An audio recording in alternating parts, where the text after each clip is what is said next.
चलिए बच्चों, आज की क्लास में हम आगे की कुछ प्रॉब्लम सॉल्व करेंगे related to area and circumference of a circle. Problem solving class part 3। बाकी पार्ट 1 और पार्ट 2 के वीडियो की लिंक मैं ऊपर आई बटन में दे दूंगा, आप वहाँ से जाकर उन्हें देख सकते हो। तो देखो, इस पार्ट का पहला क्वेश्चन हमारे पास क्या है कि एक सर्कल है जिसकी रेडियस है 2 सेंटीमीटर। तो बेसिकली मैं यहाँ एक सर्कल ड्रॉ करता हूँ, अच्छा, जिसकी रेडियस मैंने मान ली है कि कितनी है, 2 सेंटीमीटर है। अब ये किससे काटा गया है? From a piece of an square aluminium piece. तो यानी कि एक एल्यूमिनियम का एक शीट है जो कि स्क्वायर है। चलो मैं इसको एक एल्यूमिनियम शीट इसको बोल देते हैं। ये हमारे पास एक एल्यूमिनियम की शीट है स्क्वायर फॉर्म में।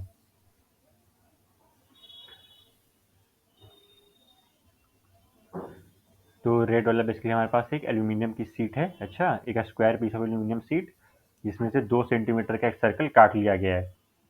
अब ये बताओ, एक्चुअली ये मैंने थोड़ा गलत बना दिया फोटो।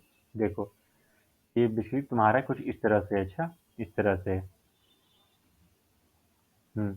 ये एक स्क्वायर एल्यूमिनियम शीट है और इसके बीच से 2 सेंटीमीटर का सर्कल काट लिया गया है।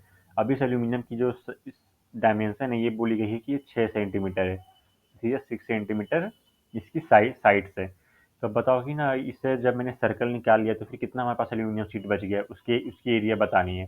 तो देखो कैसे होगा, इसको हम लिखेंगे area of left over is equal to area of a square minus area of circle होगा। इस लॉजिक से अगर हम आगे बढ़ेंगे तो हमें क्या मिलेगा, एरिया ऑफ स्क्वायर कितना है हमारे पास, एरिया ऑफ स्क्वायर कितना है हमारे पास, area of square equal to 6 × 6 यानी कि 36 सेंटीमीटर स्क्वायर। और एरिया ऑफ सर्कल कितना होगा, area of cut out circle यहाँ पास कितना होगा, पाए आर स्क्वायर, यानी कि पाए यहाँ बोला गया 3.14 यूज करने, आर कितना है 2 सेंटीमीटर यानी 2 2 4। ये क्या होगा, 4 4 16, 4 1 4 1 5, 12.56 सेंटीमीटर स्क्वायर। समझ गए? तो ये बेसिकली दो हमारे पास ये आ गए हैं हमारे पास area of square and area of circle. अब इनको आगे कैसे सॉल्व करोगे, सिंपल, इनको पुट करना 36 माइनस 12.56, यहाँ फिर इसको माइनस करो, ये कितना हमारे पास होगा 36.00 12.56। ये हमारे पास हो जाएगा 4, ये हमारे पास ये भी हमारे पास हो जाएगा 4, यहाँ हमारे पास हो जाएगा 5 3, ये हमारे पास हो जाएगा 2। 23.44 सेंटीमीटर स्क्वायर एरिया हमारे पास बच गया है। इतना ये हो गया हमारा फाइनल आंसर। कैसे, दोबारा एक्सप्लेन करते हैं। एक एक स्क्वायर शीट है हमारे पास, उसमें से 2 सेंटीमीटर का सर्कल काट लिया गया तो कितना एरिया बच गया। तो सिंपल है, area of square minus area of square, और बाकी यहाँ पे तो हमारे पास कैलकुलेशन करी हुई है। आगे आते हैं क्वेश्चन नंबर 2 पर। क्वेश्चन नंबर 2 हमें क्या बोल रहा है कि एक सर्कमफेरेंस है सर्कल का, एक सर्कमफेरेंस और सर्कल इज 31.4 सेंटीमीटर। यहाँ सर्कमफेरेंस कितना दिया है, 31.4 सेंटीमीटर। क्या मैं इसको इस तरह से लिख सकता हूँ, 2 पाई आर। फाइंड द रेडियस, बोला गया कि रेडियस और एरिया ऑफ सर्कल निकालना है। देखो, एरिया ऑफ सर्कल निकालना है तो इसके लिए हमें क्या चाहिए होगा, इसके लिए चाहिए होगा हमें पाई आर स्क्वायर। याद रखना, सर्कल में सब कुछ होता है रेडियस, रेडियस हम सर्कमफेरेंस में निकालते हैं, रेडियस हम एरिया भी निकालते हैं। जब भी तुम्हें सर्कल कुछ भी बोला जाए तो हमेशा उसका पहले रेडियस पता होना चाहिए। तो हमें यहाँ पे सर्कमफेरेंस दिया गया है, तो क्या मैं उससे रेडियस निकाल लूंगा। रेडियस कैसे निकलेगा, आई इक्वल टू होगा 331.4/2 पाई। अब यहाँ पाई कितना बोला गया है, 3.14 यूज करने, तो यहाँ से अब यहाँ आ जाओ, इसको हम आगे कैसे सॉल्व करेंगे, 31.4/2 इंटू 3.14। मैं यहाँ डॉट यहाँ से हटा देता हूँ तो ऊपर क्या 100 से मल्टीप्लाई हो जाएगा, और यहाँ से भी फिर मैं ये डॉट हटा देता हूँ। ये कितना, एक मिनट को दोबारा लिखता हूँ, 31.4/2 इंटू 3.14। अब देखो ये इससे क्या 10 बार में कटेगा, तो क्या 2 ये 5 बार में कटेगा, तो लिखेंगे ये 5 सेंटीमीटर इसका रेडियस होगा। अब इसी रेडियस को इस एरिया ऑफ सर्कल में लगा दो, तो एरिया ऑफ सर्कल कितना होगा, एरिया ऑफ सर्कल कितना होगा बस पाई इंटू 5 यानी कि 3.14 इंटू 25। ये पॉइंट यहाँ से हटाऊंगा तो ये 100 हो जाएगा, ये 2 बार में कर देगा 25 से, 2 1 जा 2, 2 5 जा 10, टू सेवन या 14 यानी कि 157 centimetre square is the area of the circle. तो देख रहे हो सरकमफेरेंस कम है और ये एरिया जो, हालांकि दोनों अलग अलग डायमेंशनल क्वांटिटीज हैं। तो देखो, तो इससे हमें क्या पता चला कि यार किसी भी सर्कल का हमें कुछ भी पता नहीं, बस उसका रेडियस पता हो जाए, बाकी हम सब कुछ कैलकुलेट कर सकते हैं, सरकमफेरेंस एरिया। और अगर हमें सरकमफेरेंस दिया तो हम उससे रेडियस भी निकाल सकते हैं। तो देख रहे हो, जैसा कि मैंने तुम्हें ये डेरिवेशन वाले वीडियो में बताया था कि हमेशा एक रेशियो होता है सरकमफेरेंस का और उसके रेडियस का, हर सर्कल का एक फिक्स्ड रेशियो होता है, तो वो रेशियो कभी बदलता नहीं है। और उसी रेशियो को हम बोलते हैं पाई। पाई माने 3.14 और 22/7। ये हर सर्कल के लिए ये पाई एक तरह से कांस्टेंट है। इसको मैं दोबारा एक्सप्लेन करूँ तो मैं इसको इस तरह लिख सकता हूँ, circumference is directly proportional to radius. जैसे जैसे रेडियस बढ़ेगा सरकमफेरेंस भी बढ़ेगा। और ये जो रिलेशन है इसको हम बोलते हैं सी पाई आर। C pi are. अब आते हैं हमारे अपने क्वेश्चन नंबर 3 पर। क्वेश्चन 3 में क्या बोले, सर्कुलर फ्लावर बेड है जो सराउंडेड है बाय पाथ 4 मीटर वाइड। देखो ये जो 66 मीटर भी यहाँ दिया हुआ है, ये एक सर्कुलर, ये फ्लावर बेड है जिस पर एक ये 4 मीटर की चौड़ी रोड है। अच्छा, 4 मीटर का एक लंबी मतलब चलने का रास्ता है। और बोला गया है कि अब बताइए कि ना what is the area of this path, अगर डायमीटर ये सारे हमें कुछ दिए हुए हैं। तो देखो ये कैसे सॉल्व होगा, सिंपल है ये भी। तो यहाँ मैं लिख सकता हूँ क्या, area of path is equal to area of whole circle, area of whole यानी कि पूरा ये सर्कल ले लो, area of whole circle minus area of area of smaller circle. Smaller circle यानी कि इसको बोल सकता हूँ फ्लावर बेड। फ्लावर बेड कैसे इस तरह से बोला जा सकता है, फ्लावर बेड। दूसरे से अब ये आगे देखते हैं आगे कैसे सॉल्व होगा ये। आगे मैं इसको इस तरह से लिखूंगा, एरिया फुल सर्कल कितना होगा, मैं यहाँ पे लिखूंगा पाई आर स्क्वायर, चूंकि आर बड़ा है, माइनस पाई आर स्क्वायर चूंकि छोटा सर्कल है इसलिए। क्या मैं पाई दोनों से कॉमन निकाल सकता हूँ, पाई दोनों से मैंने कॉमन निकाल लिया, R square minus R square.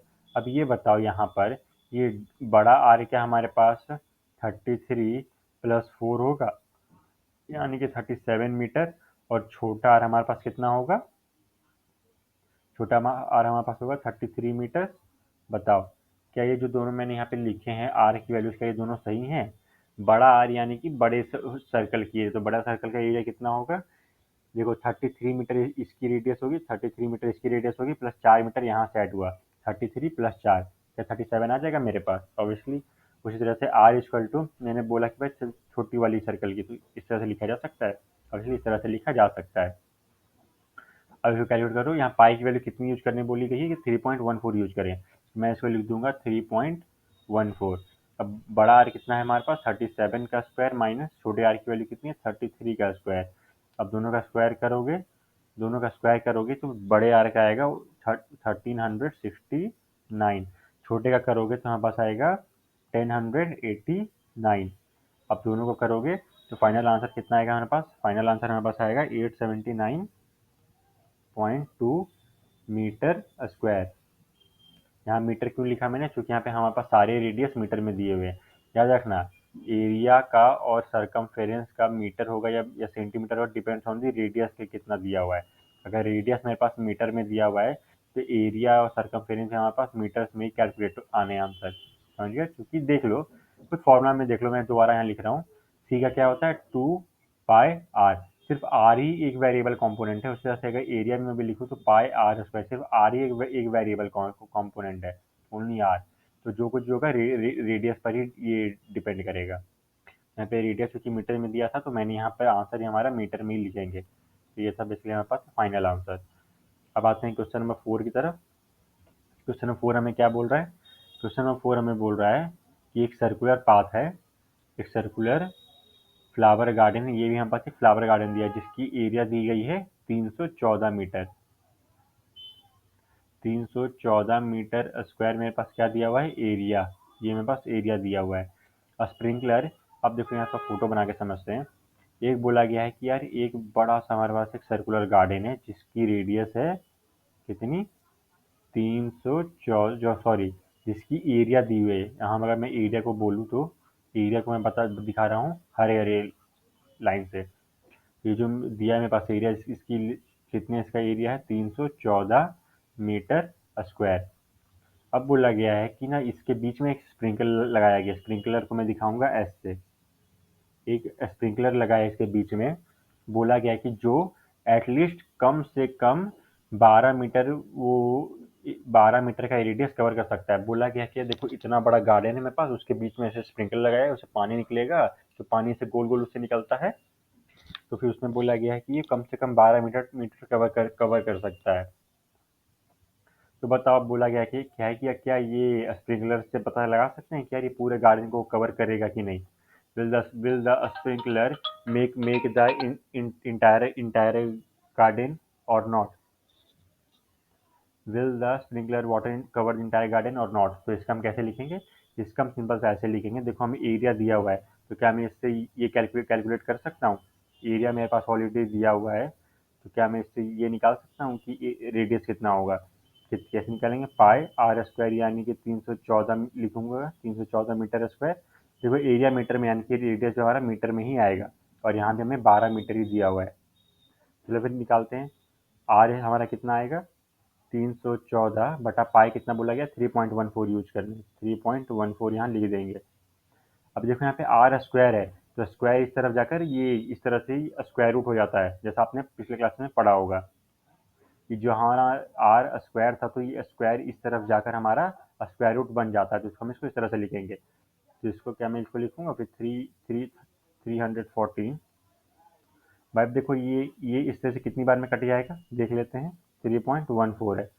अब देखो जब ये ऐसा 314 लिखा है यानी कि भाई कुछ ना कुछ तो कटेगा, कुछ ना कुछ तो हमारा कटेगा। तो इसको हम यहाँ पॉइंट में हटाऊंगा, तो यहाँ पे क्या 100 हमारा आ जाएगा? क्या ये पूरा कट जाएगा? और अंडर रूट हमारे पास कितना बच जाएगा? ओनली 100। अंडर रूट हमारे पास कितना बच जाएगा? 100। 100 का निकालो कितना होगा? 10 मीटर। आर हमारा आ गया 10 मीटर। 10 मीटर किस चीज़ का रेडियस आया है? इस सर्कल का। ये जो हमारा फ्लावर बेड का जो था, ये फ्लावर गार्डन है, इसका रेडियस 10 मीटर आ गया। अब बोला गया कि भाई स्प्रिंकलर जो है ना वो खुद 12 मीटर ट्रेवल कर सकता है, तो क्या 12 मीटर कर सकता है और 10 मीटर का सर्कल, तो क्या ये पूरा कवर करेगा? तो इसका आंसर होगा yes. Yes, the sprinkler water will cover the entire garden. तो ये सब इसके लिए बच्चों कुछ क्वेश्चन आगे की क्लास में हम कुछ और प्रॉब्लम सॉल्व करेंगे रिलेटेड टू कुछ ऐसे टॉपिक्स। तो आज की क्लास में इतने बच्चों, मिलेंगे अगली क्लास में। अगर आपको कोई भी डाउट या कुछ है तो आप नीचे कमेंट सेक्शन में बता सकते हो, और मैंने अपना व्हाट्सएप नंबर भी दिया हुआ है, तो आप उसके थ्रू भी मेरे से कॉन्टैक्ट कर सकते हो। तो मिलते हैं बच्चों अगली क्लास में। Thank you.